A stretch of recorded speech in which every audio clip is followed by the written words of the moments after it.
In an age when the world was still wild and untamed, when mountains scraped the heavens and forests stretched endlessly across the land, there existed a hidden valley known as the Emberglow Vale. This valley was a place of breathtaking beauty, where crystal-clear rivers wound through lush meadows, and towering peaks stood guard over the land like ancient sentinels. It was a place of magic, where the air shimmered with warmth and the earth itself seemed to hum with life. And it was here, in this enchanted valley, that the great clan of the Firewing Dragons made their home. The Firewing Dragons were a proud and noble race, their scales glistening like molten gold and their eyes glowing with the light of the sun. They were known far and wide for their mastery of fire, their ability to breathe flames that could light up the night sky and warm the coldest of hearts. For generations, they had served as protectors of the valley, using their fiery breath to defend their home and the creatures who lived within it. To be a Firewing Dragon was to be a symbol of strength, power, and courage. But among the Firewings, there was one dragon who did not fit this mold. His name was Ember, and from the moment he hatched, it was clear that he was different. His scales were shimmering silver, like moonlight on water, and his eyes glowed with a soft golden light. He was graceful and swift, with wings that caught the sunlight like polished mirrors. Yet, despite his beauty, Ember harbored a secret that filled him with shame. He was terrified of fire.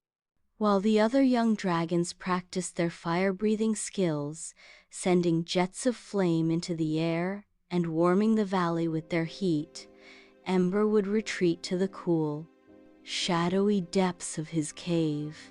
The crackling of flames and the acrid smell of smoke made his heart race and his wings tremble. He couldn't understand why he was so different. Fire was supposed to be a dragon's greatest gift, their source of power and pride. But to Ember, it was a source of fear. The other dragons didn't understand him. They called him names like Sparkless and the Ice Dragon, mocking his inability to breathe fire. Even his parents, who were among the most respected fire breathers in the clan, struggled to hide their disappointment. "How will you ever protect yourself or your horde if you can't breathe fire?" his father would ask, his voice heavy with concern. "Fire is what makes a dragon strong." Ember tried to explain his fear, but the words always caught in his throat. Instead, he buried himself in his collection of ancient scrolls and maps, dreaming of faraway lands and adventures. He longed to prove that he was more than his fear, but he didn't know how. One fateful day, a great storm descended upon the Emberglow Vale. It was no ordinary storm, it was a tempest of such fury that even the elder dragons had never seen its like. Lightning split the sky, thunder shook the mountains, and winds howled like 1,000 wolves. The dragons gathered around the great volcano, using their flames to create a barrier of warmth and light against the storm's wrath. But Ember, unable to join them, felt more alone than ever. As the storm raged on, a desperate cry for help echoed through the mountains. Ember peeked out of his cave and saw a group of villagers trapped on a crumbling cliff. The storm had destroyed the bridge that connected their village to the valley, and they were stranded, with no way to cross the raging river below. The other dragons were too busy battling the storm to notice the villagers' plight. Ember's heart pounded as he watched the villagers cling to the cliffside, their faces pale with fear. He knew he couldn't breathe fire to light their way or warm them, but he couldn't stand by and do nothing. Summoning all his courage, He spread his wings and flew toward the cliff.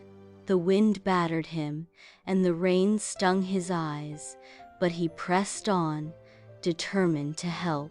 When he reached the villagers, they gasped in fear at the sight of him. "A dragon!" one of them cried, clutching a child to her chest. But Ember spoke softly, his voice calm and reassuring. "Climb onto my back," he said. "I'll take you to safety." The villagers hesitated, but the storm gave them no choice.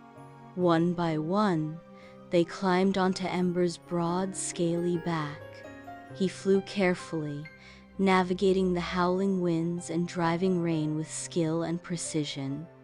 Though he couldn't breathe fire, his strength and determination were more than enough to save the day. When he landed safely on the other side of the river, the villagers cheered and thanked him, their faces filled with gratitude. Word of Ember's bravery spread quickly through the valley. The elder dragons, who had once mocked him, now looked at him with newfound respect. "You may not breathe fire," said his father, his voice filled with pride. "But you have a heart of gold. That is a power greater than any flame." From that day on, Ember was no longer known as the Ice Dragon or Sparkless. He was called Ember the Brave, the dragon who proved that courage comes in many forms. Though he never learned to breathe fire, he discovered that his true strength lay in his kindness, his intelligence, and his willingness to help others. Ember's story became a legend in the Emberglow Vale, passed down from generation to generation. It reminded everyone that being different wasn't a weakness, it was what made them special. And Ember, with his shimmering silver scales and golden eyes, lived happily, knowing that he had found his place in the world, not as a fire breather, but as a hero in his own right.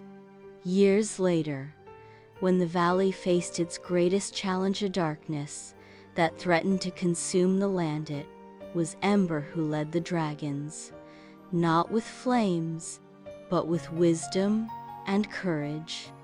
And in the end, it was his light, not fire, that saved them all. For Ember had shown that true strength comes not from what we are, but from who we choose to be.